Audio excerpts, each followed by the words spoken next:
I remember I was walking with Diane off campus. I was just taking a walk, and I'd never been to Singapore before, so I didn't know where I was going, but we went around the Seagate building, and then I accidentally stepped on a snail, and I was really sad because I killed it, and then I just kind of left it half dead, and I don't think that had ever happened to me before, so I was really sad.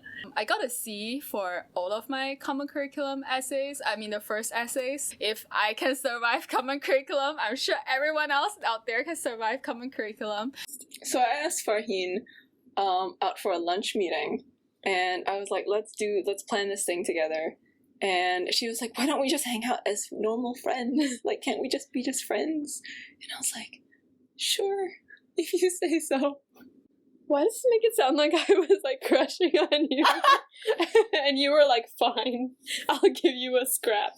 I stalked Lucy, and I also stalked her on Facebook. Yeah, I just remember I was just like, oh, she's gonna be so boring, and goody two shoes. Okay, and then I stalked Vrinda on Facebook, and she was really active on the admitted students group as well. I was like, oh my god, she's gonna be so social. I was kind of stressed. You were very competent, and I was very stressed, so I didn't really notice you. I feel like that's a relationship dynamic that we have. Someone's always very competent, and the other one's always very stressed. That's true. It's not always. Yeah, it's not always. Yeah, that's true. Yeah. I think having someone to understand my heritage in such a deep level that no one else did in college really helped. I grew up with two sisters. I came and it was like finding a new one. Aww, so that's really sweet. He was teaching me QR the night before some as a midterm exam, yeah. So he taught me something. Some complicated question, which she got correct and I got wrong in the test itself because I got careless. Yeah, but I felt good, Then he taught me something. I internalized it, I produced it, and then after that, he got it wrong. And about 10 people from Chendana came to meet me at East Coast Park and taught me how to ride a bike in a day so that I could ride a bike in Kuching. And I actually did it. So riding a bike in Kuching was the second time I rode a bike. And it was really one of the best things ever because I didn't even know any of them. But they all came down and they were so nice and taught me how to ride a bike. Is the best RCX. Is definitely the best RCX. I'll just never forget how it was like to be stuck in the sandstorm. And having no one else to depend on but literally the people just pulling and dragging you along. But no, I think that was a very nice way to start. I think that was very a way for me to have built a lot of trust in people around me. It was tape days, and Chardul was playing that night, and then I was out and I was away from everyone because I couldn't jump or anything, and then just watching the whole school together singing and dancing, and then and seeing my friend sing on stage, it just made me forget everything that I was going through. It was a very emotional moment for me, and that I think that's my fondest memory. We went to Korea, guys! We went to Korea! I'm gonna miss being a knock away from yelling at Lynn. Oh yeah. I miss being a knock away from Lynn yelling at me. I feel it's a very chain reaction thing we get. I miss waking up hearing Odie yelling at Lynn, wash your bowl!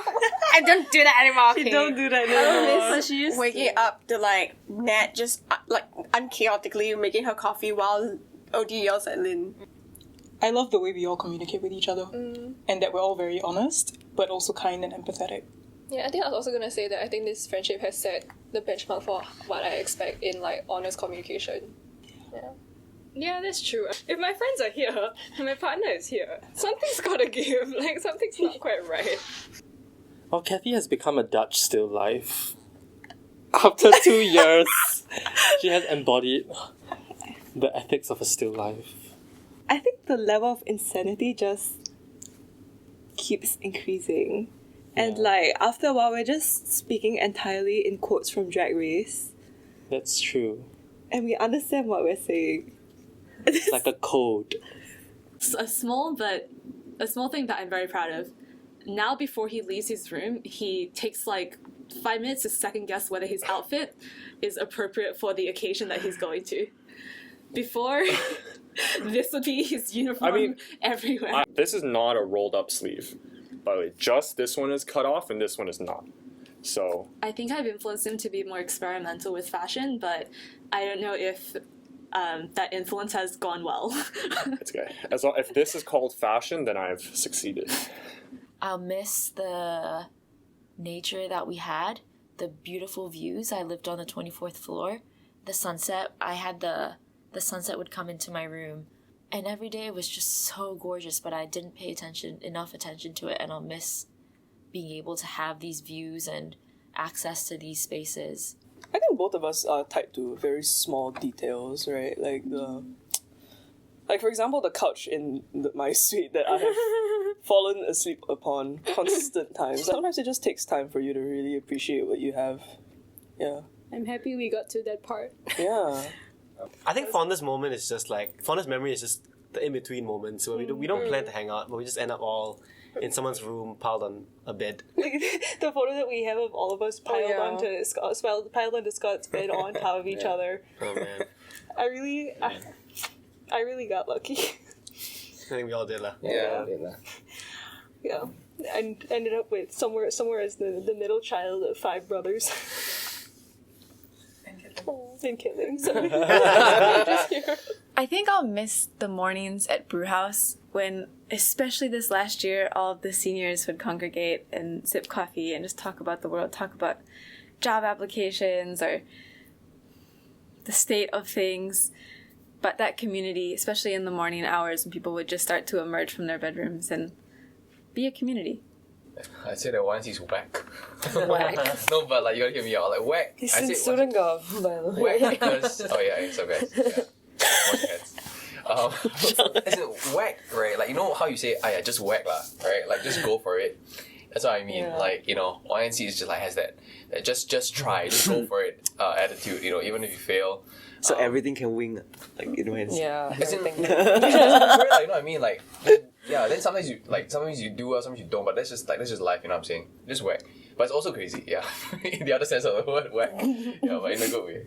Because college was like, at least for me, the place where like I came into being. So then now I just can't imagine when like if college is taken away, then how is that being gone? Like, yeah, like what is that? Yeah, I don't know. PPT prof quaking right now. Common core and then you speak until like that.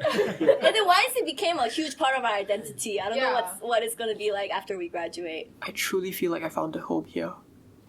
I truly feel like I have lived a lifetime in this college. Yeah, acceptance in terms of giving everyone permission to have time and to be themselves. Yeah. The highest highs of love always comes with then the lowest lows, it's just this very natural resonance. Having experienced both such extremes of life and emotion here makes you feel like a human being. I think it was just a constant fight of change for me.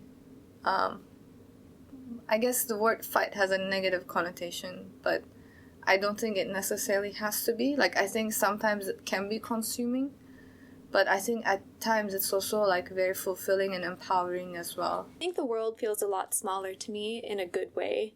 I feel like no matter where I choose to go, I know a little bit more about the place that I'm going to through the stories and through the connections that I found here. Because I recently binge watched Avatar, there's one quote where Iroh says to Aang, can you remember it? Yeah, I can. Yeah, please. Power and perfection are overrated. Mm-hmm. I think you are very wise to choose happiness and love. And I think I always knew that is what I wanted out of my life, and it took me a while to come back to manifesting that. And now that I'm graduating, I hope I can. It's been 4 years. Every moment of it, I'm very grateful for.